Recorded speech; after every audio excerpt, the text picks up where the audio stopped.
Today, I'll go through the problems that most often occur on a Sage Oracle. The same also applies to the Breville Oracle and the Oracle Touch. These issues occur because of design flaws made when the machines were developed. These three-level probes each have an inner and an outer O-ring. They often fail, and when they do, steam goes directly up into the lid, where the TRIAC circuit board is located. If these probes are not replaced in time, they will begin to rust and cause limescale buildup around them. Combined with all the steam, this puts a lot of stress on other components. While you already have the machine open, I would definitely also replace the two O-rings marked here with red circles. Of course, one of them are behind the hose.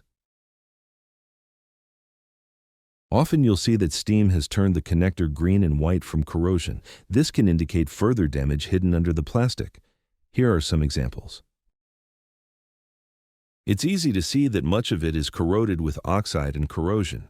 You might be lucky and save the board with isopropyl alcohol, as long as you haven't experienced any errors with the machine yet.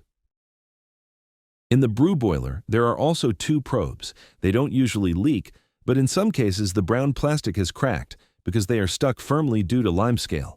If possible, remove them occasionally and replace the O-rings. But these, you'll need to replace every 1 to 2 years if you want your machine to last.